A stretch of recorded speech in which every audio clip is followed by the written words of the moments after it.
नमस्कार, स्वागत है आपका जी बिजनेस में। मैं हूं दीपक डोभाल। वक्त तो चला है बुलेटिन का। अगले आधे घंटे में देश और दुनिया की 40 खबरें आपको दिखाएंगे फटाफट अंदाज में। तो आइए शुरू करते हैं आज का सफर।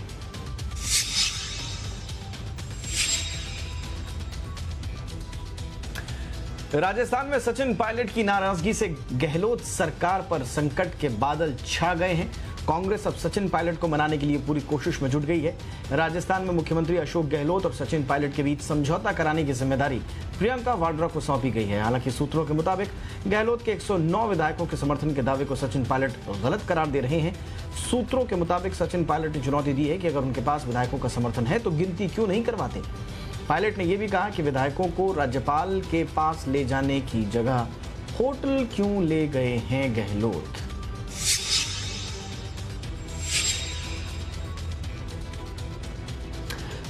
राजस्थान में गहलोत सरकार पर जारी संकट का समाधान निकालने पहुंचे कांग्रेस प्रवक्ता रणदीप सुरजेवाला ने प्रेस कॉन्फ्रेंस में कहा कि सचिन पायलट के लिए कांग्रेस के दरवाजे हमेशा खुले हैं। अगर सचिन पायलट को कोई शिकायत है तो पार्टी बैठक में अपनी बात रख सकते हैं। सुरजेवाला ने कहा कि पिछले 72 घंटे में सचिन पायलट से कई बार बात की गई है। मैं ये मानता हूं कि कभी कभी वैचारिक मतभेद उत्पन्न हो जाता है। कांग्रेस की चुनी हुई सरकार राजस्थान की जनता की सेवा के लिए है और अगर कोई मतभेद है तो कांग्रेस पार्टी के कांग्रेस आला कमान के सब दरवाजे समेत श्री सचिन पायलट के सब विधायक साथियों के लिए सदैव खुले थे, खुले हैं और सदैव खुले रहेंगे। राजस्थान में जारी संकट से बीजेपी ने खुद को अलग दिखाने की कोशिश की है। पार्टी राष्ट्रीय उपाध्यक्ष और राजस्थान ने कहा कि कांग्रेस अपने विधायक दल को कभी घोड़ा कहेंगे, कभी बकरा मंडी कहेंगे, तो अब अपने लोगों को संभालें। उन्होंने कहा कि इनकी अंतर्कलह की वजह से राजस्थान मुश्किल के दौर से गुजर रहा है। कांग्रेस अपने घर की लड़ाई को बीजेपी पे नहीं डाले। अशोक अपना सारा स्तर खो चुके हैं। मुख्यमंत्री कहता है कि घोड़े है, बकरा मंडी है, तो जब अपने विधायकों को बकरा और घोड़ा बनाएंगे और आखिर में आप कल नहीं देखा कपिल सिब्बल का ट्वीट कि मैं बहुत दुखी हूं कि अस्तबल से सारे घोड़े भागेंगे जब चिंता करेगी।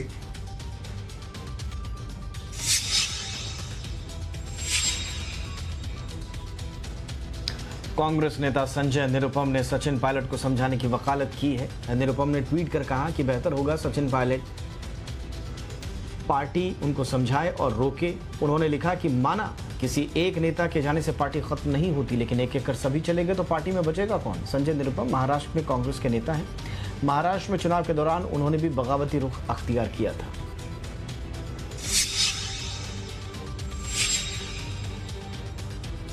सेना प्रमुख जनरल मनोज मुकुंद नरवणे आज जम्मू दौरे पर हैं। सेना प्रमुख ने अंतर्राष्ट्रीय सीमा पर तैनात सैनिकों से मुलाकात की। साथ ही उन्होंने सुरक्षा हालात का जायजा भी लिया। सुरक्षा के हालात पर वरिष्ठ कमांडर सेना प्रमुख को जानकारी देंगे। हाल ही के दिनों में राज्य में आतंकियों से मुठभेड़ की घटनाएं बढ़ी हैं। सेना प्रमुख के इस दौरे को काफी महत्वपूर्ण माना जा रहा है।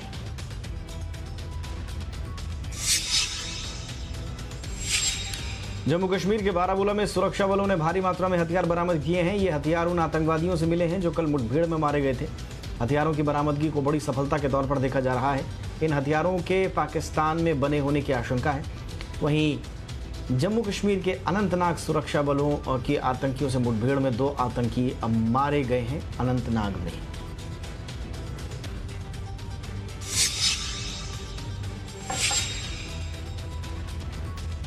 दिल्ली दंगों में आईबी कर्मचारी अंकित शर्मा की हत्या के आरोपी ताहिर हुसैन की जमानत याचिका खारिज हो गई है। ताहिर हुसैन आम आदमी पार्टी से निलंबित निगम पार्षद हैं।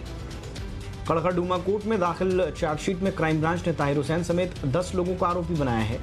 कोर्ट ने कहा कि ऐसा लग रहा है कि उत्तर पूर्वी दिल्ली के क्षेत्र में हुए दंगे संगठित तरीके से करवाए गए हैं। दंगे गहरी साजिश का हिस्सा थे। इस पूरे मामले में हुसैन के शामिल होने के संबंध में जांच की जा रही है। कोर्ट ने याचिका खारिज करते हुए कहा कि पीएफआई, पिंजरा तोड़ और जामिया के सदस्यों के साथ ताहिर के संबंधों की भूमिका की भी जांच हो रही है।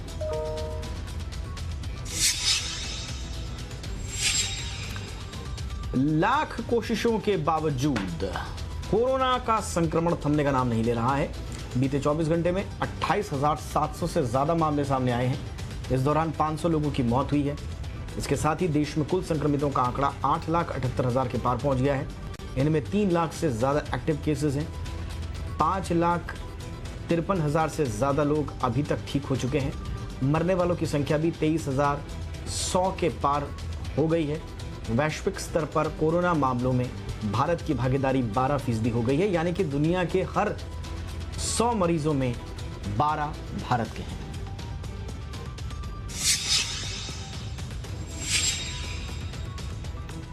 कोरोना महामारी से लड़ाई के मोर्चे पर एक उम्मीद भरी खबर है। महामारी को रोकने के लिए पटना के एम्स में कोरोना वैक्सीन का ह्यूमन ट्रायल आज से शुरू हो रहा है। इसके लिए एम्स प्रशासन ने 18 से 55 साल तक के 18 लोगों को चुना है। चुने गए कोरोना पॉजिटिव लोगों को आईसीएमआर की गाइडलाइंस के मुताबिक वैक्सीन का पहला डोज दिया जाएगा।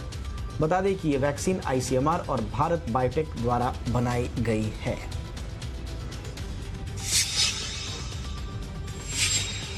केरल के ऐतिहासिक श्री पद्मनाभ स्वामी मंदिर को लेकर सुप्रीम कोर्ट ने 2011 के केरल हाईकोर्ट के फैसले को पलट दिया है।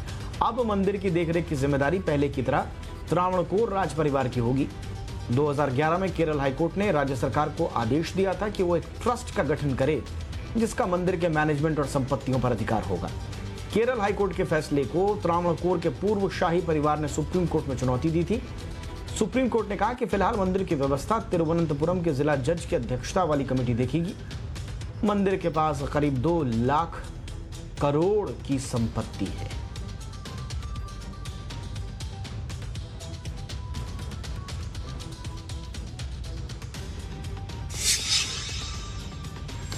और अब बात बाजार की कर लेते हैं। हफ्ते के पहले दिन बाजार बढ़त के साथ बंद होने में कामयाब रहे। निफ्टी 35 और सेंसेक्स करीब 100 अंक चढ़कर बंद हुए। आईटी और मेटल शेयरों ने बाजार को सहारा दिया, लेकिन बैंकिंग शेयरों में बिकवाली के चलते बाजार में भारी उतार चढ़ाव देखने को मिला। आज बैंक निफ्टी 309 अंकों की गिरावट के साथ बंद हुए।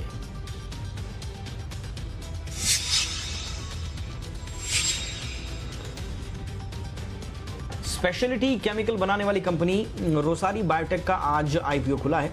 रोसारी बायोटेक का आईपीओ पहले दिन करीब 35% भरा। कंपनी की योजना इस आईपीओ के जरिए करीब 500 करोड़ रुपए जुटाने की है। कंपनी ने इस इशू का प्राइस बैंड 423 रुपए से 425 रुपए प्रति शेयर तय किया है। ये आईपीओ 15 जुलाई को बंद होगा। जी बिजनेस के मैनेजिंग एडिटर अनिल सिंघवी ने छोटी लिस्टिंग गेन और मध्यम अवधि के लिए निवेश की सलाह दी है।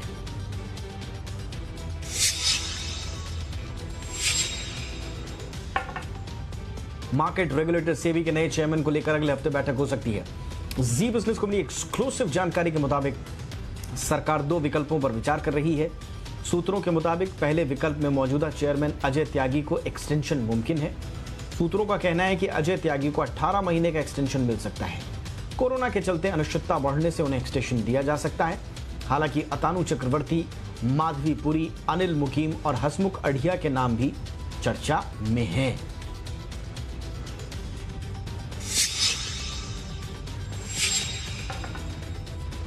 वोडाफोन आइडिया ने अपने प्लान रेड एक्स को ब्लॉक करने के लिए टेलीकॉम रेगुलेटर ट्राई के फैसले को टीडी सैट में चुनौती दी है। कल ही ट्राई ने एक एयरटेल के प्लैटिनम और वोडाफोन आइडिया के रेड एक्स प्रीमियम प्लान्स को ब्लॉक कर दिया है। इन प्लान्स के तहत दोनों कंपनियों ने कुछ चुने हुए यूजर्स को हाई स्पीड डेटा देने का वादा किया था। इसके बाद सवाल उठने लगे थे कि क्या बाकी ग्राहकों के सर्विसेज में गिरावट की कीमत पर कुछ लोगों को बेहतर सर्विस दी जाएगी। ट्राई ने इस बारे में दोनों कंपनियों को पत्र लिखा है और उनसे उनके प्लान के बारे में सवाल किए हैं। दोनों को 7 दिन में जवाब देने होंगे।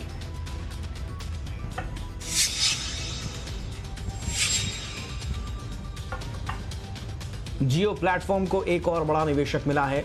अमेरिका की क्वालकॉम वेंचर्स जियो में 730 करोड़ रुपए का निवेश करने का ऐलान किया है।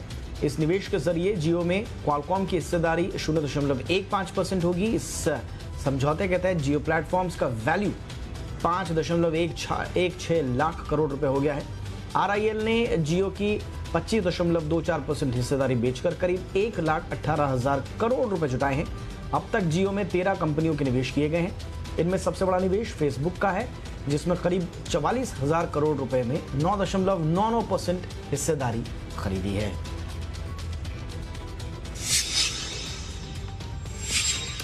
पीएम नरेंद्र मोदी ने आज गूगल के सीईओ सुंदर पिचाई से वीडियो कॉन्फ्रेंसिंग के जरिए बात की। इसकी जानकारी देते हुए पीएम मोदी ने कहा कि उन्होंने कई विषयों पर बात की है। पीएम ने बताया कि भारत के किसानों, युवाओं और उद्यमियों की जिंदगी में सुधार लाने के लिए तकनीक के इस्तेमाल को लेकर अच्छी चर्चा हुई। पीएम ने कहा कि दोनों के बीच कोरोना से लेकर डेटा सुरक्षा और साइबर सुरक्षा के मसलों पर भी चर्चा हुई। पीएम मोदी ने कहा कि उन्हें गूगल की ओर से कई सेक्टर्स में किए जा रहे कामों के बारे में जानकारी मिली।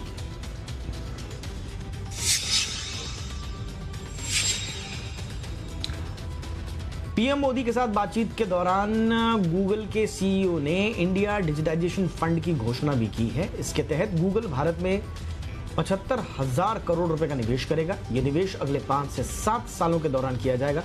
पिचाई ने बताया कि इक्विटी और पार्टनरशिप के जरिए यह निवेश होगा। गूगल डिजिटल इंफ्रास्ट्रक्चर इकोसिस्टम पर निवेश करेगा।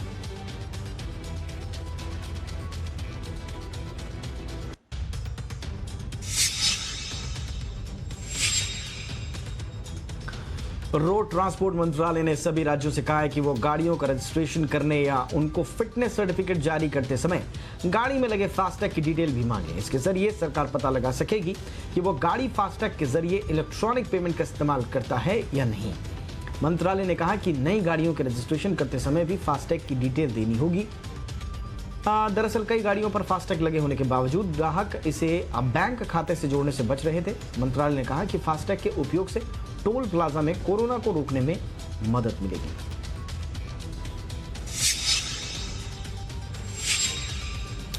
आने वाले दिनों में हेल्थ इंश्योरेंस 20% तक महंगा हो सकता है।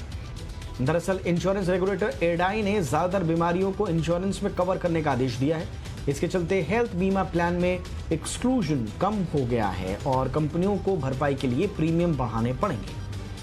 कंपनियों को 30 सितंबर तक प्रोडक्ट की फाइलिंग करनी है और जब नए प्रोडक्ट आएंगे तो वो 10 से 20% तक महंगे हो सकते हैं। हालांकि मौजूदा पॉलिसी होल्डर्स को इससे थोड़ी राहत मिल सकती है, लेकिन नए ग्राहकों को हेल्थ बीमा के लिए ज्यादा दाम चुकाने पड़ेंगे।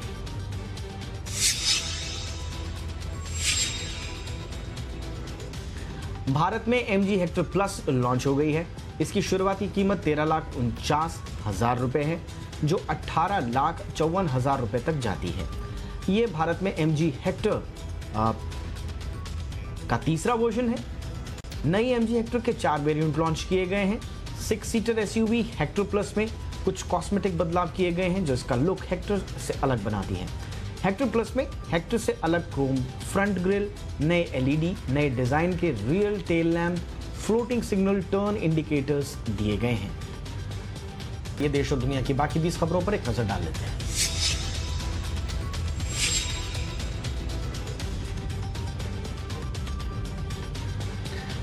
कोरोना वायरस के संक्रमण से पीड़ित महानायक अमिताभ बच्चन को मुंबई के नानावती अस्पताल में भर्ती कराया गया है।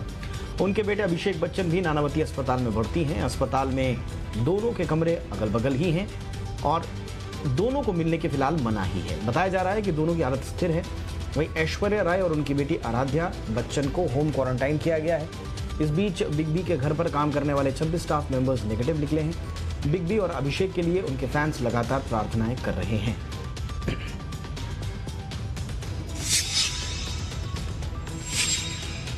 कोरोना वायरस से संक्रमित बच्चन परिवार के बंगलों को आज फिर से सैनिटाइज किया गया। बीएमसी की 12 सदस्यीय टीम ने बच्चन परिवार के 4 बंगलों को बारी बारी से सैनिटाइज किया। जी मीडिया से बातचीत में बीएमसी अधिकारियों ने बताया कि अब सीनियर ऑफिशियल फैसला लेंगे कि और कितने दिनों तक बंगलों को सैनिटाइज करना है। बच्चन परिवार में अमिताभ बच्चन, उनके बेटे अभिषेक, बहू ऐश्वर्या और पोती आराध्या कोरोना वायरस से संक्रमित पाए गए हैं।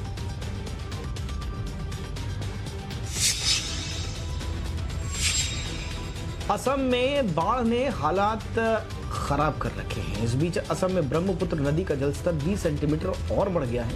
राज्य के 24 जिलों के 13 लाख लोग बाढ़ से प्रभावित हुए हैं। बाढ़ और बारिश की वजह से असम में अब तक 70 लोगों की मौत हो चुकी है।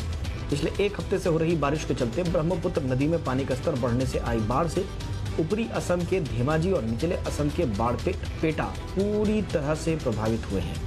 कई बांध टूट गए हैं जिससे रोड और पुल वगैरह को नुकसान पहुंचा है।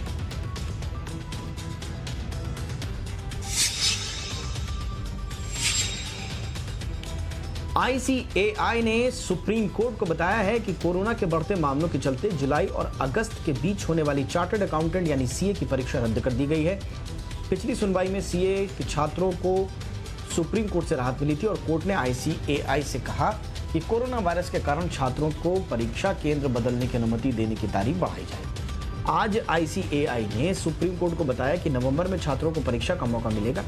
कोर्ट ने इसकी इजाजत देते हुए कहा कि ICAI आर्टिकलशिप को लेकर छात्रों के सुझाव पर विचार कर उसका समाधान करेगी।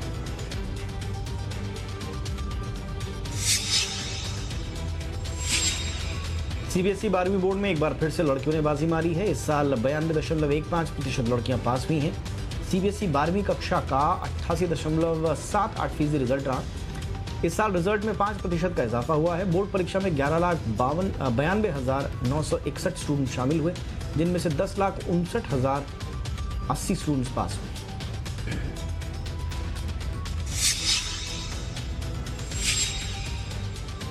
देश में टमाटर की कीमत तेजी से बढ़ रही है। दिल्ली में टमाटर की खुदरा कीमत बढ़कर 70 रुपए प्रति किलो तक पहुंच गई है। मुंबई में टमाटर 70 रुपए से 80 रुपए प्रति किलो मिल रहा है। एक रिपोर्ट के मुताबिक टमाटर का मौसम खत्म हो जाने के कारण इसकी कीमतें बढ़ रही हैं। दिल्ली में 1 जून के बाद हर सप्ताह टमाटर की कीमत 10 रुपए प्रति किलो तक बढ़ रही है। ये बढ़ोतरी मदर डेयरी के सफल रिटेल, वेजिटेबल आउटलेट और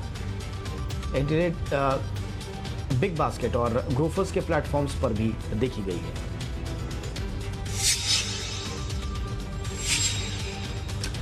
दिग्गज अभिनेता अनुपम खेर ने एक वीडियो जारी करते हुए उनकी मां और परिवार के 3 अन्य सदस्यों के लिए दुआएं करने वाले लोगों का दिल से शुक्रिया कहा है। इस वीडियो में उन्होंने बताया कि उनकी मां को अब आइसोलेशन वार्ड में शिफ्ट कर दिया गया है। साथ ही उन्होंने लोगों से सोशल डिस्टेंसिंग को गंभीरता से लेते हुए उसका पालन करने की भी अपील की है।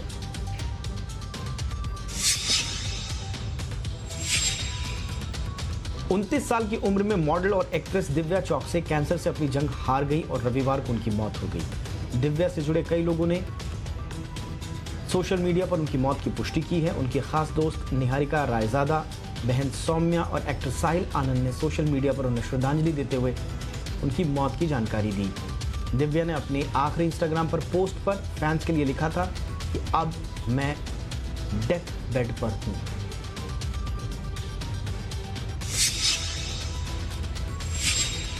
कुणाल खेमू की फिल्म लूट केस की रिलीज डेट फाइनल हो गई है और अब ये फिल्म 31 जुलाई को डिज्नी प्लस हॉटस्टार मल्टीप्लेक्स पर आएगी।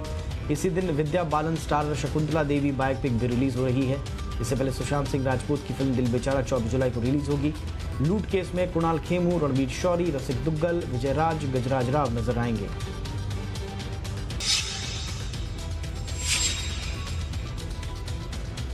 दक्षिण अफ्रीका के पूर्व कप्तान ग्रीन स्मिथ ने भारतीय क्रिकेट में बदलाव लाने के लिए सौरव गांगुली की तारीफ की है। स्मिथ ने कहा कि गांगुली हमेशा ऐसे खिलाड़ी रहे कि अगर आप उन्हें छेड़ेंगे तो फिर वो आपको जवाब देने के लिए तैयार रहना होगा। स्मिथ ने स्पोर्ट्स चैनल से एक खास शो में ये बात कही। स्मिथ ने कहा कि उन्हें आज भी सौरव का लॉर्ड्स की बालकनी में जर्सी उतारकर लहराना याद है। ऐसे मौके क्रिकेट में बहुत कम देखने को मिलते हैं।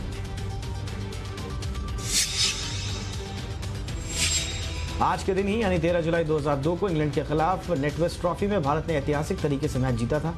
इस मैच में हार के कगार पर खड़ी होने के बावजूद टीम इंडिया ने जीत दर्ज की और सौरव गांगुली ने लॉर्ड्स की बालकनी में जर्सी उतारकर जश्न मनाया था। उस जीत के हीरो रहे थे मोहम्मद कैफ। उन्होंने भी 2 साल पहले संन्यास के लिए यही दिन चुना था। कैफ ने तब करियर की सबसे यादगार पारी खेली थी। उन्होंने नाबाद 87 रन की पारी खेलकर टीम को 2 विकेट से जीत दिलाई। वहीं युवराज ने उनके साथ बेमिसाल साझेदारी निभाई और मैच में युवराज ने 69 रन बनाए थे।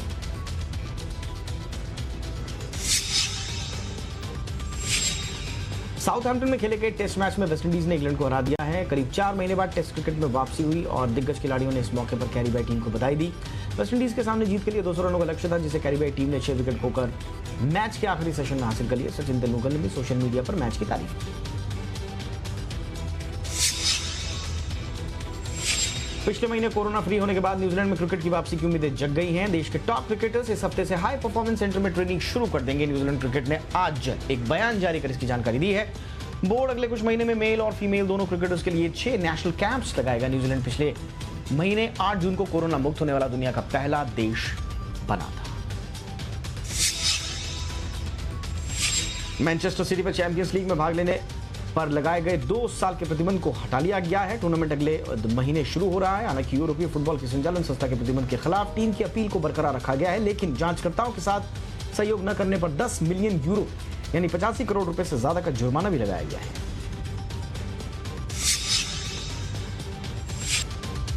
इसी के साथ ये था आज का बुलेटिन। इजाजत दें, नमस्कार।